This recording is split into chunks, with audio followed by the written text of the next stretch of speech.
ಮೊಮ್ಮಗಳು ಕೊಡಬಹುದಾದಂಥ ಬಹುದೊಡ್ಡ ಗಿಫ್ಟ್ ಅಂತ ಹೇಳ್ಬೋದು.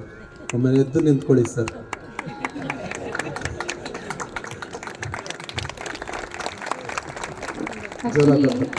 ಅಜ್ಜ ಸುಮಾರು ಸಲ ಹೇಳಿ ತೋರಿಸ್ತಿದ್ರು ಹಾಡನ್ನ, ಹಿಂಗೆ ಹೇಳು, ಟ್ರೈ ಮಾಡು, ಕ್ಯಾಸೆಟ್ ಕೇಳಿ ಕಲಿ.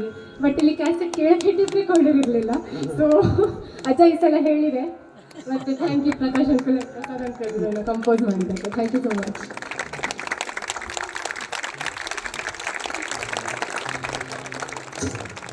ಪುರಂದರದಾಸರು ಬದುಕಿದ್ದ ಕಾಲಘಟ್ಟ 1484ರಿಂದ 1564ರವರೆಗೆ ಸುಮಾರು 80 ವರ್ಷಗಳ ಕಾಲ ಅವರು ಬದುಕ್ತಾರೆ.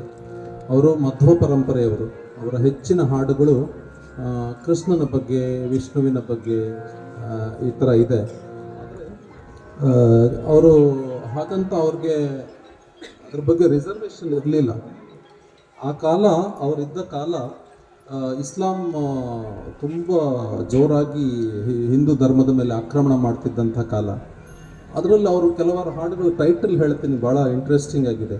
ಸದ್ಗುರು ನನ್ನನ್ನು ಫಕೀರನನ್ನಾಗಿಸಿದ, ತುರುಕರು ಕರೆದರೆ ಉಣಬಹುದಣ್ಣ, ಅಲ್ಲಾ ಖುದಾ ಎಂದು ಆತ್ಮದಲ್ಲಿ ಕಾಣದೆ, ಮುಲ್ಲಾ ಶಾಸ್ತ್ರದ ನೆಲೆಯ ತಿಳಿಯದೆ ಅಂಥೇಳಿ. ನಾವೇನು ಈಗ ಇರಾನ್ನಲ್ಲಿ ನೋಡ್ತಾ ಇದ್ದೀವಿ, ನಮ್ಮ ಅಲ್ಲನ ಕಾನ್ಸೆಪ್ಟ್ ಚೆನ್ನಾಗೇ ಇದೆ, ಮುಲ್ಲಗಳು ಅದನ್ನು ಹಾಳು ಮಾಡ್ತಾರೆ. ಅದನ್ನು 500 ವರ್ಷಗಳಿಂದ ಪುರಂದರದಾಸರು ಹೇಳಿದ್ದಾರೆ ನೋಡಿ ಹಾಡಲ್ಲಿ. ಅಲ್ಲಾ ಖುದಾ ಎಂದು ಆತ್ಮದಲ್ಲಿ ಕಾಣದೆ, ಮುಲ್ಲಾ ಶಾಸ್ತ್ರದ ನೆಲೆಯ ತಿಳಿಯದೆ ಹಾಳಾಗೋಗಿದ್ದೀವಿ ಅಂತ.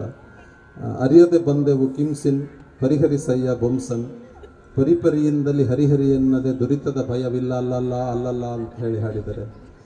ಇದೊಂದು ನೋಡಿ ತುಂಬ ಚೆನ್ನಾಗಿದೆ. ನಂಬಿಕಿಲ್ಲದ ಸಂಸಾರವ ಮಾಡಿದ್ದೇನೆ ಸುವಿಯ ಬೇಬಿ ಅಂತ ಹೇಳಿ. ಈ ಥರ ಅವರು ಸಮಾಜದಲ್ಲಿ ಆಗತಕ್ಕ ಅಂಕುಡೊಂಕುಗಳನ್ನೆಲ್ಲ ತಿದ್ದೋದಕ್ಕೆ ಅವರು ಬಹಳಷ್ಟು ಹಾಡುಗಳನ್ನು ಬರೆದರು. ಅಪಾರ್ಟ್ ಫ್ರಮ್ ನಮ್ಮ ಹರಿ, ಹರ, ಕೃಷ್ಣ ಅವುಗಳನ್ನ ಬಿಟ್ಟು ಅವರಿಗೆ ಶೈವ ಮತ್ತು ಶಿವನ ಬಗ್ಗೆ ಕೂಡ ಅದ್ಭುತವಾದ ಹಾಡುಗಳನ್ನು ಅವರು ಬರೆದಂಥ ನಿದರ್ಶನಗಳಿದೆ. ಶಿವದರ್ಶನ ನನಗಾಯಿತು, ಜಂಗಮರು ನಾವು ವೀರಭದ್ರ ಪ್ರಿಯ ಭಕ್ತರು ಇತ್ಯಾದಿ ಹಾಡುಗಳು ಸಿಗುತ್ತವೆ. ಅದೇ ರೀತಿ ಒಂದು ಶಿವನ ಬಗ್ಗೆ ಒಂದು ಅದ್ಭುತ ಹಾಡು, ಚಂದ್ರಚೂಡ ಶಿವಶಂಕರ ಪಾರ್ವತಿ ರಮಣ ನಿನಗೆ ನಮೋ ನಮೋ, ಪುರಂದರದಾಸರ ರಚನೆ, ದರ್ಬಾರಿ ಕನ್ನಡ ರಾಗದಲ್ಲಿದೆ. ಸಾತ್ವಿಕ್ ದನಿಯಲ್ಲಿ ಹೇಳೋಣ.